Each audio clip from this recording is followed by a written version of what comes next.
వేగవంతం చేయాలని చెప్పడంలో ఆయనతో ఇంకోటి ఏంటంటే మళ్ళా ఈ బనకచర్ల ఇష్యూ కూడా సిఆర్ పాటిల్ గారు రాసిన లేఖకు సంబంధించి అక్టోబర్ 6 నాడు ఆంధ్రప్రదేశ్ ప్రభుత్వం టెండర్స్ కోసం వాళ్ళు డిపిఆర్ అంటే 9,20,00,000కు టెండర్ ఇష్యూ చేశారు. ఎవరైతే 20 నుంచి 50 కోట్ల వర్క్స్ చేసిన సర్వే సంస్థలు ఉన్నాయో వాళ్ళు బనకచర్లకు డిపిఆర్ తయారు చేయమని చెప్పి అక్టోబర్ 6 నాడు. అయితే ప్రీ ఫీజిబిలిటీ రిపోర్ట్ యాక్సెప్ట్ చేయకుండా టెండర్స్ కోసం తొందరపడకూడదు అంటే డిపిఆర్ కు వాళ్ళు అనుమతి ఇవ్వాలి. Pre feasibility report CR Patil ఏం రాశాడు మనకు సెప్టెంబర్ 14 తారీఖు ఎప్పుడో వచ్చింది ఆ లెటర్. అందులో ఏమన్నాడంటే ఆయన 7 రాష్ట్రాలు ఏవైతే సంబంధిత రాష్ట్రాలు ఉన్నాయో ఆంధ్ర తెలంగాణ కాకుండా ఛత్తీస్గఢ్ కావచ్చు, మధ్యప్రదేశ్ కావచ్చు, మహారాష్ట్ర కావచ్చు, ఒరిస్సా కావచ్చు, ఈ రాష్ట్రాలన్నిటికీ ఆమోదయోగ్యం అయితేనే ముందుకు పోతాము అని చెప్పేసి ఆయన మనకు లెటర్ రాశాడు. అంటే మీ ఆబ్జెక్షన్స్ మేము పరిగణలోకి తీసుకున్నాం, మీతో పాటుగా ఇతర రాష్ట్రాలు కూడా లేఖలు రాశాయి. కర్ణాటక ఏమన్నదంటే మాకు కృష్ణా వాటర్ని ఆయన ఎప్పుడైతే కృష్ణా నదికి గోదావరి వాటర్ని తీసుకొస్తున్నాడో మాకు కూడా ఇందులో 64 టీఎంసీలు వస్తాయని చెప్పి బనకచెర్ల విషయంలో వాళ్ళు అడుపులు వేశారు. 45 టీఎంసీలు అంతకుముందే తెలంగాణకు రావాల్సి ఉన్నది, 35 టీఎంసీలు మహారాష్ట్ర కర్ణాటకకు రావాల్సి ఉన్నది. మళ్ళీ ఇప్పుడు కొత్తగా మహారాష్ట్ర ఉన్న కర్ణాటక మాకు ఈ 200 టీఎంసీలు ఏవైతే వాళ్ళు కృష్ణా నదిలో కలుపుతున్నారో మాకు ఆ 200 టీఎంసీలు కృష్ణా నదిలో సేవ్ చేసి ఈ 3 రాష్ట్రాలకు ఇవ్వాలని చెప్పేసి ఒక డిమాండ్ చేశారు. కాబట్టి ఇప్పుడు అది ఆంధ్ర తెలంగాణ సమస్యగా లేదు బనకచెర్ల, ఇది అంతర్రాష్ట్ర 7 రాష్ట్రాలకు సంబంధించిన సమస్య ఉన్నది. కర్ణాటక కూడా ఒక చిన్న ట్రిబ్యూటరీ ఉంటుంది మంజీరా. కాబట్టి మనకు 7 రాష్ట్రాలు ప్లస్ కర్ణాటక 8 రాష్ట్రాల మధ్య ఈ వివాదం ఉంది బనకచెర్లది. Okay okay. సో ఇప్పుడు ఇవాళ మీటింగ్ యొక్క ఉద్దేశం అది, ఆయన పెట్టిన మీటింగ్ ఉద్దేశం. అయితే మనకు ఆశ్చర్యకరంగా ఏంటంటే పేపర్లలో రావట్లేదు, బట్ ఈ రోజు కూడా లేఖ రాశారు మన ఈఎన్సీ గారు ఈ కృష్ణా బోర్డుకి ఈ విషయాల మీద 45 టీఎంసీ గురించి కానీ. అట్లాగే మొన్న అక్టోబర్ 15 రోజు కూడా ఈఎన్సీ గారు ఈ బనకచెర్లకు సంబంధించి పాటిల్ గారు ఇచ్చిన లెటర్ కి సంబంధించి దానికి జవాబు ఇచ్చారు. ఈ విషయాలన్నీ కూడా డిస్కషన్ రాలేదు, బట్ ఇవాళ మనకు ఈ రివ్యూలో మనకి ఇవన్నీ విషయాలు బయటకు వచ్చాయి.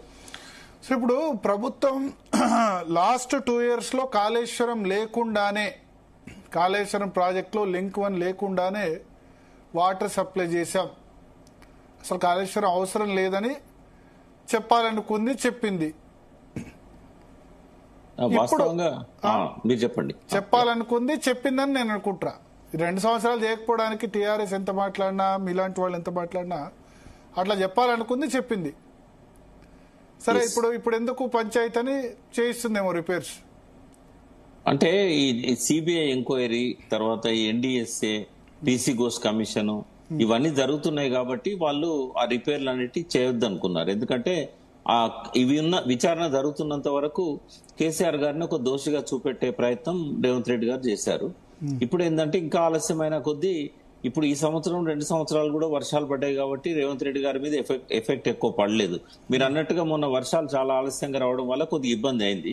బట్ నెక్స్ట్ ఇయర్ కూడా ఇదే పద్ధతిలో వర్షాలు వస్తాయన్న గ్యారంటీ లేదు కాబట్టి ముందు జాగ్రత్తగా ఈ రిపేర్లు పెద్దగా అవసరం లేదు. సుందిళ్లకున్న అన్నారానికి రిపేర్ చేయాల్సింది ఒక మేడిగడ్డ 7th బ్లాక్ మాత్రమే. ఇవేంటంటే అయిపోయినాయి. ఇప్పుడు యాక్చువల్ గా మీకు అది గుర్తు చేస్తాను. ఎన్డీఎస్ఏ ఫస్ట్ విజిట్ చేసినప్పుడే ఎన్డీఎస్ఏ ఏమన్నదంటే ఈ రెండిట్లో కూడా మీరు ఈ పనులన్నీ కూడా కంప్లీట్ చేయండి అని చెప్పారు. ఎప్పుడు అది అక్టోబర్ 21 నాడు ఎప్పుడైతే మేడిగడ్డ ఇదైందో 23 నాడు ఈ టీం వచ్చింది, 24 నాడు వాళ్ళు విజిట్ చేశారు. విజిట్ చేసినప్పుడే వాళ్ళు కొన్ని నోటీస్ చేశారు, ఇంజనీర్లతో ఇంటరాక్ట్ అయ్యి అవన్నీ కూడా మీరు సమ్మర్ లోపల పూర్తి చేయాలని చెప్పారు. తర్వాత బయట ఉన్న పూణేలో, తర్వాత రూర్కీలో ఇట్లా కొన్ని సంస్థలకు కూడా వాళ్ళు చెప్పారు. అయితే ఇవన్నీ కూడా పూర్తి అయిపోయినాయి ఆల్రెడీ. ఏంటంటే ఈ పనులన్నీ పూర్తయి కూడా 1.5 year అయింది ఇప్పటికీ.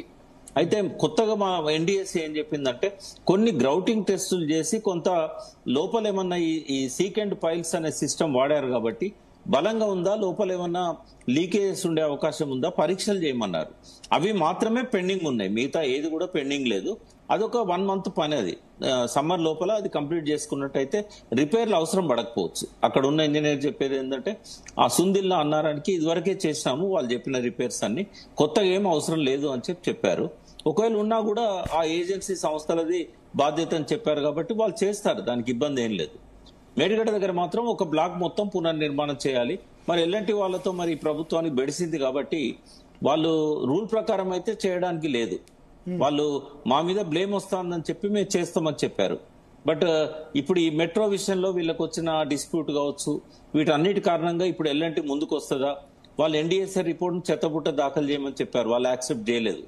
కాబట్టి ఏం జరుగుద్ది అనేది చూడాలి. ఎల్ఎన్టీ వాళ్ళ స్పందన కోసం మనం వెయిట్ చేయాలి. రూల్ ప్రకారం ఎందుకు